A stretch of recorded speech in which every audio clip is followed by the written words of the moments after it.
Welcome to post-production. Chris is hard at work.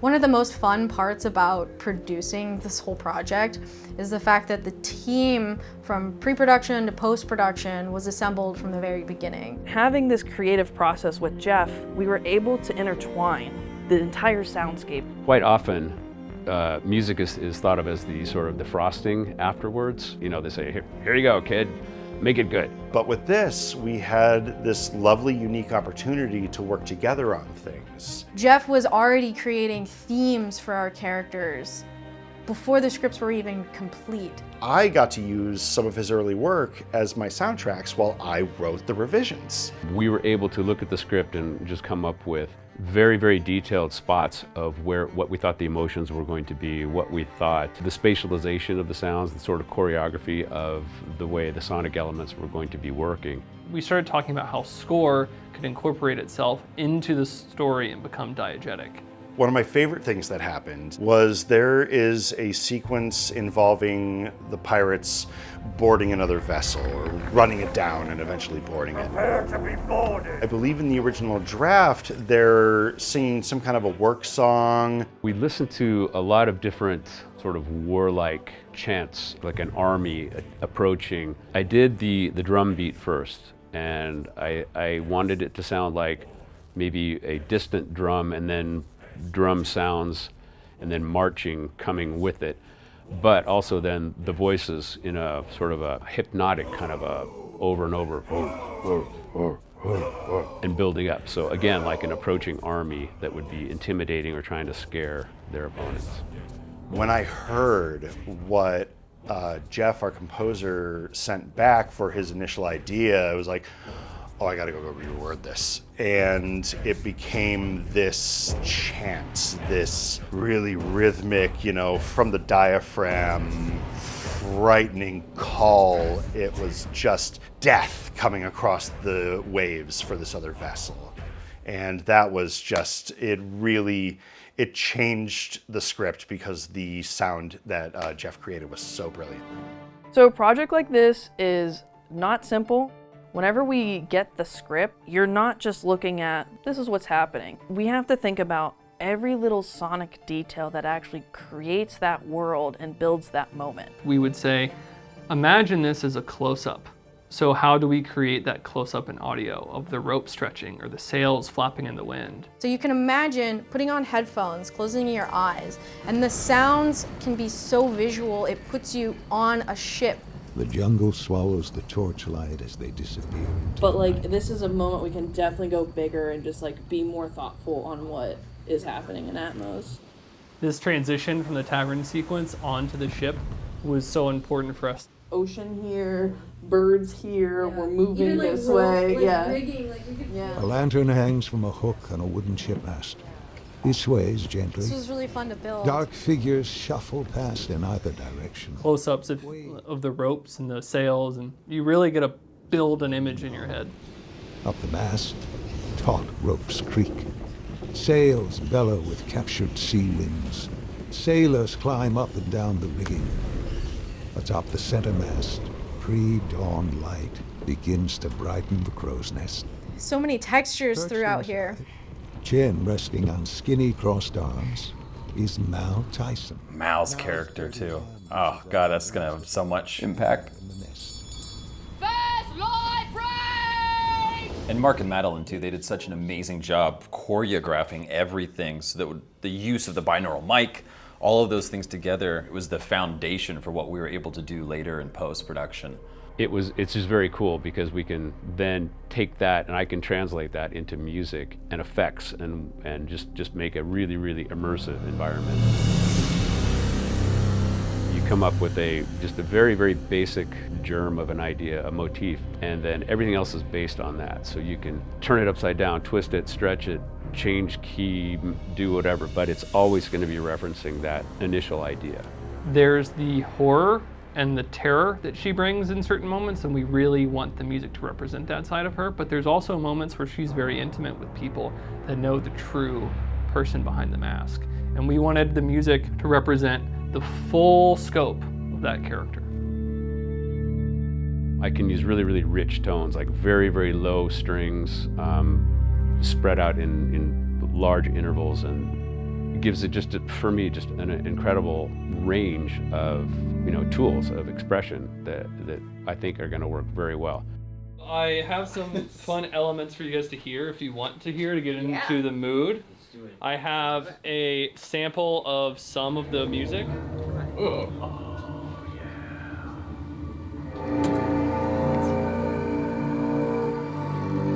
a world.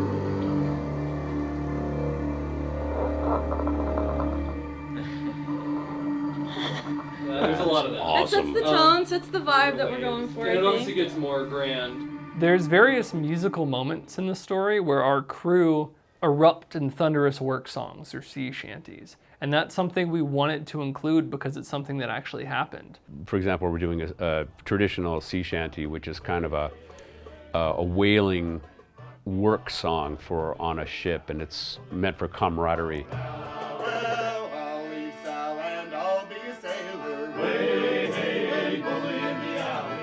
It's a really fun part of the story that lightens the mood when some of the surrounding scenes can get a little dark. There's times when you're recording and everything just falls into place. Recording with Gavin singing those songs was so much fun. He's so good. So help me, Bob, I'm bully in the alley. Way, hey, bully in the alley. Help me, Bob, I'm bully in the alley. Bully down in Shinbo now. You can just see it on all of our faces. He's doing exactly what we heard in our heads. Bully down in Shinbo now. Great. All right.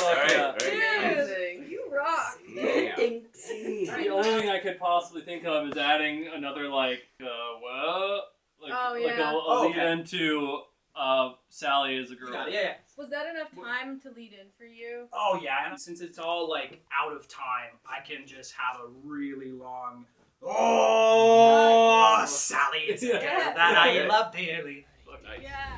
I told you about Sally, right? I didn't tell you about Sally.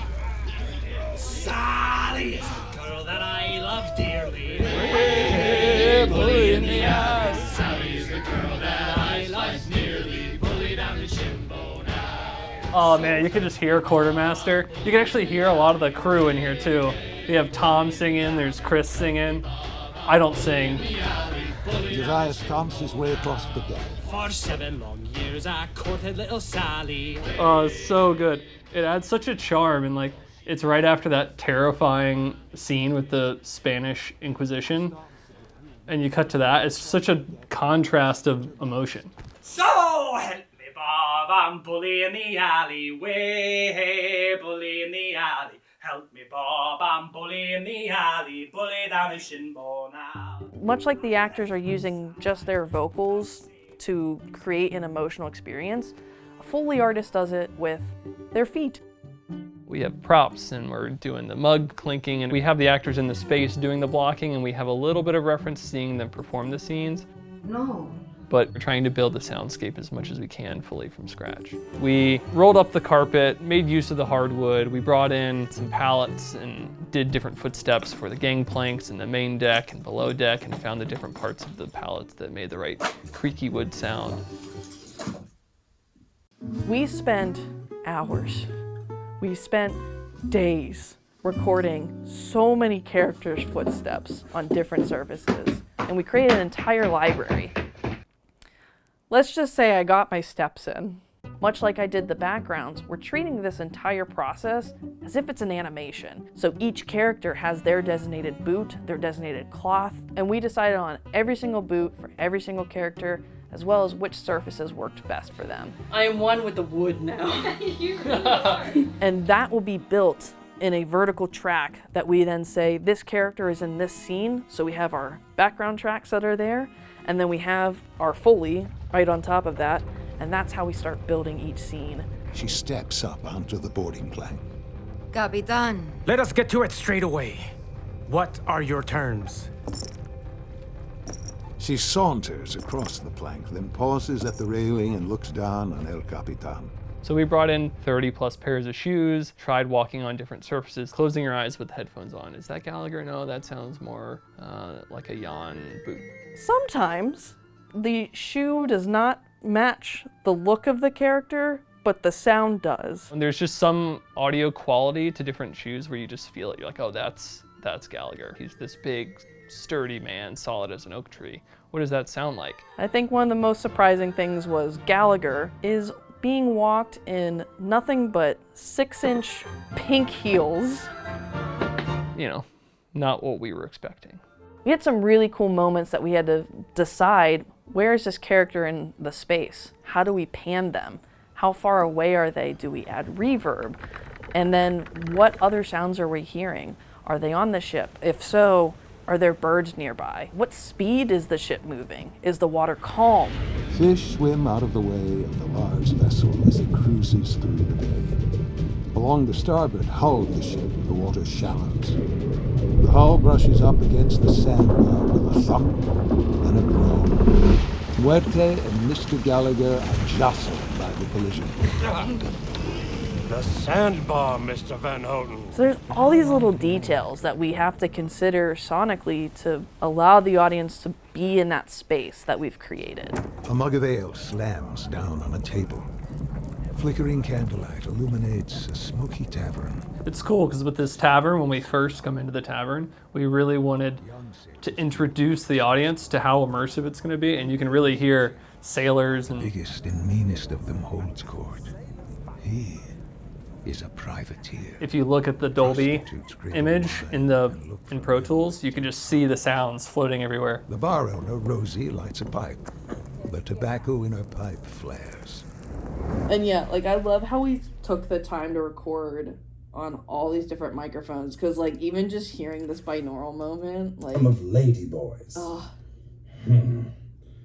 You'll never be a real man. Yeah, like, I assume you got like lots of ideas on yeah, but even just hearing that in the speakers, like, not headphones, like, you can just, you're like, oh, I feel that, and it's uncomfortable. He's got This project has had so many evolutions and stages, be they big ones or small ones. It has been this constant process of how do we as filmmakers go about creating this vision and executing on it with, you know, the constraints that we do have. That doesn't happen without finding people who are equally passionate about what they do and who are talented and want to kind of go on the journey with you, because taking on any sort of creative project like this is a labor of love.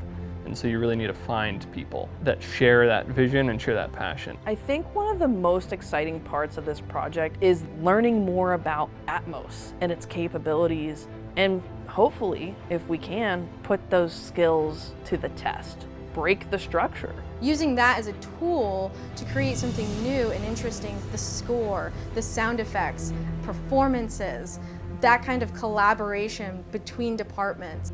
This project I'm really, really happy to be on because I can work with all these very, very creative and excited filmmakers, creators, sound professionals, and it's just a very, very fun and, for me, very enriching project to work on. We have this amazing audio drama, immersive experience with these incredible actors, the incredible cast that we were so fortunate to get. I know that as a group, collectively, with all of us together, we have continued to make the next best step. And it's brought us to where we are now, and it will continue, I think, to bring us to some really cool places with Santa Muerte.